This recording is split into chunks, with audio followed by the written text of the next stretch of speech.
ഈ ഒരു മത്സരം എന്ന് പറയുമ്പോൾ തീർച്ചയായിട്ടും ഏഷ്യ കപ്പിലെ ഒരു എൽ ക്ലാസിക്കോ എന്ന് പറയാൻ പറ്റുന്ന ഒരു മത്സരം തന്നെയാണ്. ഫൈനലിൽ തൊട്ട് മുമ്പുള്ള മത്സരത്തിൽ ബംഗ്ലാദേശ് ശ്രീലങ്കയെ പരാജയപ്പെടുത്തിയതിനു ശേഷം ഒരു 3-4 കളിക്കാർ ഒരുമിച്ച് നിന്നിട്ടാണ് ഗാലറിയിൽ നോക്കിയിട്ട് നാഗൻ ഡാൻസ് കളിക്കുന്നത്.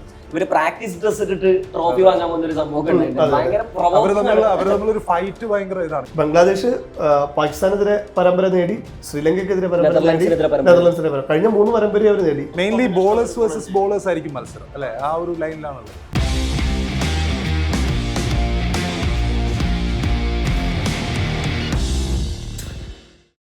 നമസ്കാരം, സ്പോർട്സ് റിപ്പോർട്ടറിൻ്റെ ടാക്ടിക്സിലേക്ക് പ്രിയ പ്രേക്ഷകർക്ക് സ്വാഗതം. ഏഷ്യ ക്രിക്കറ്റിൽ ഏറ്റവും വലിയ പോരാട്ടങ്ങളിലൊന്ന് ഇന്ന് ആരംഭിക്കുകയാണ്. ഗ്രൂപ്പ് ബിയിൽ ബംഗ്ലാദേശും ശ്രീലങ്കയും തമ്മിലാണ് ഇന്ന് ഏറ്റുമുട്ടുന്നത്. നമുക്കൊപ്പം MSKയും ഒപ്പം തന്നെ ഹാരിസുമുണ്ട്. കുറച്ചധികം മത്സരങ്ങൾ നടന്നു കഴിഞ്ഞു. പക്ഷേ ബി ഗ്രൂപ്പിൽ, അതായത് മരണ ഗ്രൂപ്പ് എന്നറിയപ്പെടുന്ന ബി ഗ്രൂപ്പിൽ, അതിനകത്ത് ശ്രീലങ്കയുണ്ട്, ബംഗ്ലാദേശുണ്ട്, ഒപ്പം തന്നെ അഫ്ഗാനിസ്ഥാനും. അതിൽ നിന്ന് ആര് മുന്നോട്ട് വരുമെന്നുള്ളത് ഈ ഒരു മത്സരത്തിൽ പ്രധാനപ്പെട്ട ഒരു ഘടകം തന്നെയായിരിക്കും. ഈ ഒരു മത്സരഫലം കാര്യമായിട്ട് തന്നെ ആ ബി ഗ്രൂപ്പിൽ നിന്നുള്ള 2 ടീമുകളെ സ്വാധീനിക്കുന്നതായിരിക്കും. എന്നാണ് MSK തോന്നുന്നത്.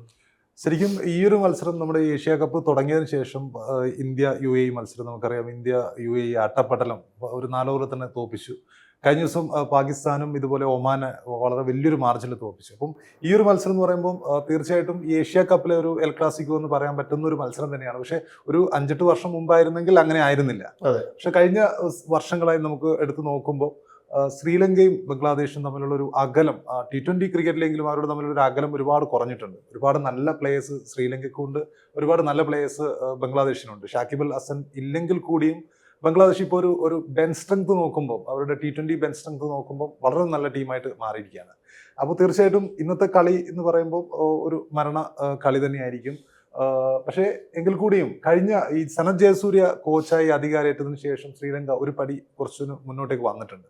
അപ്പോൾ ഈ ഒരു മത്സരത്തിൽ എനിക്ക് തോന്നുന്നത് ശ്രീലങ്കയുടെ ബാറ്റ്സ്മാൻമാർ, അല്ലെങ്കിൽ ബംഗ്ലാദേശിന് കൂടുതലും ബോളേഴ്സ് ആണുള്ളത്. അപ്പോൾ ശ്രീലങ്കയ്ക്കും നല്ല ബോളേഴ്സ് ആണുള്ളത്. അപ്പോൾ ഈ ബോളിംഗ് സ്ട്രെങ്ത് ആയിരിക്കും പ്രധാനമായിട്ടും നിർണ്ണയിക്കാൻ തോന്നുന്നു. ഹാരിസ്, ഒപ്പം തന്നെ ഈ ബംഗ്ലാദേശും ശ്രീലങ്ക ഏറ്റുമുട്ടുമ്പോൾ അത് രസകരമായ ഒരുപാട് കാര്യങ്ങളുണ്ട്. പ്രത്യേകിച്ച് നാഗിൻ ഡാൻസ് ഉൾപ്പെടെയുള്ള കാര്യങ്ങൾ നമ്മളെല്ലാവരും ശ്രദ്ധയിൽപ്പെടുന്നതാണ്. അതിലേത് മൊമെന്റാണ് ഹാരിസിന് തോന്നുന്നത്? എനിക്ക് ഇത് തുടങ്ങുന്നത് 2018 എനിക്ക് തോന്നുന്നു. ഒരു നസ്മുൽ ഇസ്ലാം എന്ന് പറഞ്ഞിട്ട് ബംഗ്ലാദേശിന്റെ ബോളർ, അതേപോലെ ഡെബ്യൂ മത്സരത്തിൽ 4 ശ്രീലങ്കൻ ബാറ്റർമാരെ പുറത്താക്കിയതിനു ശേഷമാണ് ഇത് ആദ്യമായിട്ട് കളിക്കുന്നത്. പിന്നെ അതേ 2018 നിതാഹസ് ട്രോഫി നടക്കുന്നത്. ഇന്ത്യയുടെ ഐക്കോണിക് വിജയം, ദിനേശ് കാർത്തിക്കിന്റെ ഫിനിഷിംഗ് ഒക്കെ അന്ന് ശ്രീലങ്ക ചിത്രത്തിലില്ല, പക്ഷേ ശ്രീലങ്കൻ ഫാൻസ് ആണ് ആഘോഷമാക്കി. പക്ഷെ ശ്രീലങ്കൻ ചിത്രത്തിൽ ഉണ്ട് എന്നുള്ളതാണ്. എന്ന് പറഞ്ഞാൽ ഈ ഫൈനലിൽ തൊട്ട് മുമ്പുള്ള മത്സരത്തിൽ ബംഗ്ലാദേശ് ശ്രീലങ്കയെ പരാജയപ്പെടുത്തിയതിനു ശേഷം ഒരു 3-4 കളിക്കാർ ഒരുമിച്ച് നിന്നിട്ടാണ് ഗാലറിയിൽ നോക്കിയിട്ട് നാഗൻ ഡാൻസ് കളിക്കുന്നത്. അപ്പൊ സ്വാഭാവികമായിട്ടും ഫൈനലിൽ ഇന്ത്യക്ക് ശ്രീലങ്കയിലാണ് കളി, ശ്രീലങ്കയുടെയാണ് വെന്യൂ, കൊളംബോയിലാണ് കളി. ഗാലറിയിൽ മുഴുവൻ ശ്രീലങ്കൻ ആരാധകരാണ്. എല്ലാവരും ഇന്ത്യയെ സപ്പോർട്ട് ചെയ്യാൻ വേണ്ടിയിട്ടാണ് വന്നുകൊണ്ടിരിക്കുന്നത്. No more cobra dance, cheer for India എന്നൊക്കെ പറഞ്ഞിട്ട് ഗാലറിയിൽ ബാനറൊക്കെ ഇങ്ങനെ നോക്കിയിട്ടുണ്ടായിരുന്നു. അവസാനം അവസാന മൊമെന്റിൽ ദിനേശ് കാർത്തിക് ജയിച്ചിട്ട് പിന്നെ ഗാലറിയിൽ മൊത്തം നമ്മള് നാഗിൻ ഡാൻസ് ആണ് കാണുന്നത്. അതുപോലെ അതിങ്ങനെ പിന്നെ 2022-2024 ടൈംഡ് ഔട്ട് വിവാദം വരെ എത്തി നിൽക്കുന്ന ഒരു വലിയ ഒരു ക്രിക്കറ്റ് ചരിത്രത്തിൽ ഒരു റൈവലറി പോലെ തന്നെ ആയിട്ടുണ്ട് എന്ന് പറയാൻ സാധിക്കുന്നുള്ളത്. 2022 പിന്നെ ഈ കരുണരത്നയൊക്കെ ഇതുപോലൊരു പരമ്പരയിൽ തോൽപ്പിച്ചതിനു ശേഷം പിന്നെ ഡ്രസ്സിംഗ് റൂമിൽ നാഗിൻ ഡാൻസ് വേറെയും കുറെ മൊമെന്റുകളുണ്ട്. എന്ന് പറഞ്ഞാൽ ഇപ്പോ ഈ ടൈം ഔട്ട് വിവാദത്തിന് ശേഷമാണ് മുഷ്ഫിഖുർ റഹീം പിന്നെ ശ്രീലങ്കത്തിന്റെ പരമ്പരയ്ക്ക് ശേഷം വന്നിട്ട് ഇങ്ങനെ വാച്ച് കാണിച്ചിട്ട് അതിന് തിരിച്ചു പിന്നീട് പിന്നെ ഒരു മറുപടി എടുക്കുന്നുണ്ട്. ശ്രീലങ്ക മറുപടി എടുക്കുന്നുണ്ട് അടുത്തൊരു പരമ്പരയിൽ ബംഗ്ലാദേശിനെ തോൽപ്പിച്ചതിന് ശേഷം. അപ്പൊ ഇന്നത്തെ ഒരു മത്സരത്തിൽ ഏറ്റവും ടൈംഡ് ഔട്ട് വിവാദം എന്ന് പറയുമ്പോൾ എനിക്ക് തോന്നുന്നു ക്രിക്കറ്റ് ചരിത്രത്തിലെ തന്നെ, അതും ഏഞ്ചലോ മാത്യൂസും ഈ ഷാക്കിബ് അൽ ഹസനും ഒരേ ടീമിൽ IPL കളിച്ച താരങ്ങളാണ്.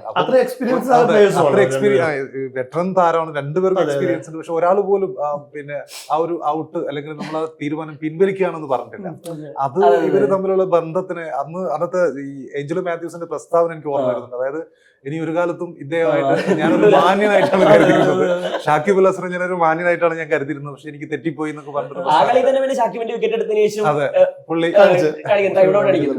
അതിനും അതിനൊക്കെ ശേഷം പിന്നെ ഈ ബംഗ്ലാദേശിനെതിരായ മത്സരങ്ങൾ ഞങ്ങൾ പ്രാക്ടീസ് മാച്ച് പോലെയാണ് കാണുന്നത് എന്ന് പറഞ്ഞിട്ട് ഒരു പരമ്പരയ്ക്ക് ശേഷം ഇവര് പ്രാക്ടീസ് ഡ്രസ് ഇട്ടിട്ട് ട്രോഫി വാങ്ങാൻ വന്ന ഒരു സംഭവം ഭയങ്കര അവര് തമ്മിലൊരു ഫൈറ്റ് ഭയങ്കര ഇതാണ്. ഈ പ്രാക്ടീസ് മാച്ച് പോലെ കാണുന്നു എന്ന് പറയുമ്പോൾ ഏറ്റവും പ്രധാനം, ഒരു കാലത്ത് അങ്ങനെ തന്നെയായിരുന്നു കണ്ടിരുന്നത്. എനിക്കിപ്പോ ഓർമ്മയുള്ളത് 2003 ലോകകപ്പില് ചാമിന്ദവാസ്, ശ്രീലങ്കയുടെ ചാമിന്ദവാസ് ആദ്യത്തെ 3 പന്തില് ആദ്യത്തെ ഫസ്റ്റ് ഓവറിൽ ഹാട്രിക് നേടി ബംഗ്ലാദേശിന്. മുഹമ്മദ് അഷ്റഫുലിനെയൊക്കെ പിന്നെ ഔട്ടാക്കിയിട്ടുള്ള ഒരു ഹാട്രിക് ഉണ്ടായിരുന്നു. അതായത് കേവലം ഒരു 19 റൺസിന് 8 വിക്കറ്റ്, ഇങ്ങനെ 7 വിക്കറ്റ് അന്ന് ചാമിന്ദവാസ് നേടുകയുണ്ടായി. അപ്പൊ അന്ന് ഒരു 40-50 ഉള്ളിൽ അവരെ ഓൾ ഔട്ട് ആക്കുന്നു. ബംഗ്ലാദേശ് ആർക്കും ജയിക്കാൻ പറ്റുന്ന ഒരു ടീമായിട്ട് ഉണ്ടായിരുന്ന ഒരു കാലം. പക്ഷെ ഇപ്പൊ റീസെന്റ് ഗംഭീരമായ പ്രകടനമാണ്. കഴിഞ്ഞ ഒരു T20 നോക്കുകയാണെങ്കിൽ ഒരു 16 മത്സരങ്ങളാണ് അവർ ഏറ്റുമുട്ടിയിട്ടുള്ളത്. അതിൽ 8 വീതം ബംഗ്ലാദേശും ശ്രീലങ്കയും ജയിച്ചിരിക്കുകയാണ് കഴിഞ്ഞ 10 വർഷത്തിനിടയിൽ. ഇപ്പോ കഴിഞ്ഞ പരമ്പരയിൽ അവർ ജൂലൈയിൽ നടന്ന പരമ്പരയിൽ 2-1 ബംഗ്ലാദേശ് പരമ്പര സ്വന്തമാക്കി. ബംഗ്ലാദേശ് പാകിസ്ഥാനെതിരെ പരമ്പര നേടി, ശ്രീലങ്കയ്ക്കെതിരെ പരമ്പര നേടി, നെതർലൻഡ്സിനെതിരെ കഴിഞ്ഞ 3 പരമ്പരയും അവർ നേടി. അതിൽ 2 ഏറ്റവും മികച്ച എതിരാളികളായിരുന്നു. ശ്രീലങ്കയുടെ പെർഫോമൻസ് നമ്മൾ നോക്കണം. ശ്രീലങ്ക ഈ ബംഗ്ലാദേശിന് തോറ്റതിന് പുറമെ സിംബാബ്വേക്കെതിരെ പരമ്പര ജയിക്കുന്നുണ്ട്. പക്ഷെ ആ പരമ്പരയിൽ സിംബാബ്വേക്കെതിരെ മത്സരത്തിൽ അവർ 80 റൺസിന് ഓൾ ഔട്ടായി. 2-1 പരമ്പര അവർ ജയിക്കുന്നത് ലെക്കായിരുന്നു. ലിറ്റൻ ദാസ് എന്നുള്ള ക്യാപ്റ്റൻ, അദ്ദേഹം ബംഗ്ലാദേശിന്റെ ക്യാപ്റ്റനായി വന്നതിന് ശേഷം ഒരു നല്ല ക്യാപ്റ്റനാണ്. അത് ലിറ്റൻ ദാസ് നല്ല ബാറ്ററും കൂടിയാണ്, മികച്ച രീതിയിൽ പെർഫോം ചെയ്യുന്നുണ്ട്. ആദ്യത്തെ മത്സരത്തിൽ അദ്ദേഹം അർദ്ധ-സെഞ്ചുറി നേടുന്നുണ്ട്.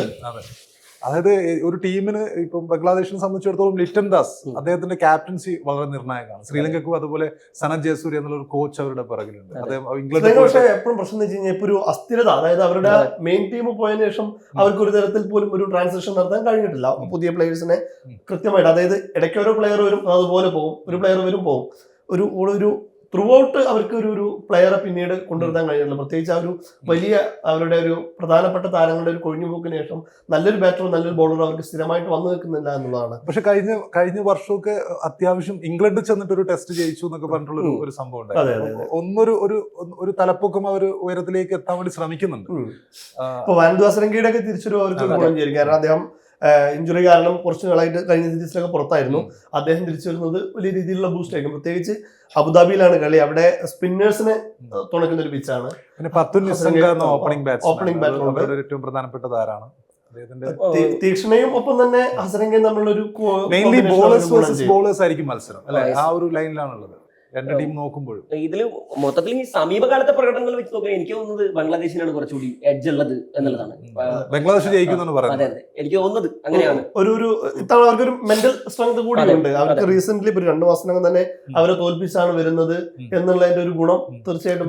ജയേഷ് ഏത് ടീം ജയിക്കുന്നാണ് പറയുന്നത്? ഞാന് ബംഗ്ലാദേശിനായിരിക്കും മുൻതൂക്കം ഞാൻ മനസ്സിലാക്കി. രണ്ടുപേരും ബംഗ്ലാദേശിനാണ്. ശ്രീലങ്കക്കാണ്. കാരണം ശ്രീലങ്കക്ക് വലിയ ടൂർണമെന്റ് വരുമ്പോ ഈ ബൈലാറ്ററൽ മാച്ചസിലൊക്കെ ബംഗ്ലാദേശിനോട് അടിച്ചിട്ടുണ്ടാവും. പക്ഷെ വലിയ ടൂർണമെന്റ് വരുമ്പോ എങ്ങനെ കളിക്കണം എന്ന് ശ്രീലങ്കക്ക് അറിയാം. അറിയൂല. അല്ല, ബംഗ്ലാദേശിനുണ്ട്, ചരിത്രമുണ്ട്, ഇല്ലാന്ന് പറയുന്നില്ല. ഇന്ത്യക്ക് 2012-14 ഒരു ഫൈനലിൽ വന്നു. ഇന്ത്യയോട് ബംഗ്ലാദേശ് ഒരുപാട് മെച്ചപ്പെട്ട ഫൈനലിൽ വരുന്നുണ്ട് ഏഷ്യ കപ്പിലല്ല. പക്ഷെ എന്നാലും എനിക്ക് തോന്നുന്നു എക്സ്പീരിയൻസ് കുറച്ചുകൂടി ബംഗ്ലാദേശിനേക്കാൾ എക്സ്പീരിയൻസ്. അപ്പൊ നമ്മൾ ആദ്യം പറഞ്ഞ പോയിന്റിലേക്ക് ഒന്നുകൂടി വരാം. കാരണം ഈ വിജയം പ്രധാനമാകുന്നത് ഈ ഗ്രൂപ്പിൽ നിന്നുള്ള അഫ്ഗാനിസ്ഥാൻ നന്നായിട്ട് കളിക്കുന്നുണ്ട്. അപ്പോ ഈ ഗ്രൂപ്പിൽ നിന്ന് 2 ടീമുകൾ എന്തായാലും സ്വാഭാവികമായിട്ടും അടുത്ത റൗണ്ടിലേക്ക് കയറുള്ളല്ലോ. അത് നിർണ്ണയിക്കുന്നതിൽ ഇന്നത്തെ വിജയം പ്രധാനം. എന്തായിരിക്കും ഒരു പ്രെഡിക്റ്റബിൾ സ്കോർ പറയാൻ പറ്റുമോ? എത്ര സ്കോർ അടിക്കും? പറയാനാവില്ല. ഇല്ല. എന്നാലും നമുക്കറിയാം കഴിഞ്ഞ ദിവസം ഇംഗ്ലണ്ട് ഈ T20 ക്രിക്കറ്റിലെ ഏറ്റവും വലിയ സ്കോർ റൺസ് അടിച്ചു. അപ്പൊ അങ്ങനെ ഒരു ദിവസത്തിന്റെ തൊട്ട് പുറകെയുള്ള ദിവസമാണ് ഈ മത്സരം നടക്കുന്നത്, അതും ഏഷ്യ കപ്പ് പോലുള്ള ഒരു ടൂർണമെന്റിൽ. അപ്പം എന്തായിരിക്കും ഒരു പ്രെഡിക്റ്റബിൾ സ്കോർ പറയാൻ പറ്റുമോ? അല്ലെ, ഇംഗ്ലണ്ട് അതൊരു റെക്കോർഡ് മത്സരം തന്നെ. അതായത് എപ്പോഴും നടക്കുന്ന ഒരു സാധനമല്ല. ഫുൾ നേഷൻ ടീമിനെതിരെ 300 അടിക്കുന്ന ആദ്യ ടീമായി, അതും മികച്ച ഫോമുള്ള റബാദയുണ്ട്, മാർക്കോ യാൻസൺ ഉണ്ട്. ഇവരൊക്കെ ഉള്ള ഒരു ടീമിനെതിരെ 300 അടിക്കുക എന്ന് പറയുന്നത് അത് വൺസ് ഇൻ എ ലൈഫ് എന്നൊക്കെ പറയുന്ന പോലത്തെ ഒരു മൊമെന്റ് ആയിട്ടാണ് ഞാൻ കാണുന്നത്. അതൊന്നും കമ്പയർ ചെയ്യാൻ പറ്റുന്നില്ലെങ്കിൽ പോലും ഒരു 180, 150, 160 ഏഷ്യ കപ്പിൽ സ്കോർ റൺസ് വരുന്നത് കുറച്ച് കുറവാണ്. പിച്ചിന്റെയും മറ്റൊക്കെ പ്രത്യേകതയാണെന്ന് തോന്നുന്നു. ആര് ജയിക്കുമെന്ന് നമുക്ക് കണ്ടറിയാം. ശ്രീലങ്കക്ക് ജയിക്കുമ്പോൾ ശ്രീലങ്കക്ക് ഒരു ഹിസ്റ്ററി ഉണ്ട്, ബംഗ്ലാദേശിനും ഹിസ്റ്ററി ഇല്ല എന്ന് പറയുന്നില്ല. അപ്പം ഏഷ്യ കപ്പിൽ ഏറ്റവും ആവേശം ഉണ്ടാവുന്ന ഒരു മത്സരമാണ് ഇത് എങ്ങനെയാവും നമുക്ക് കാത്തിരുന്ന് തന്നെ കാണാം.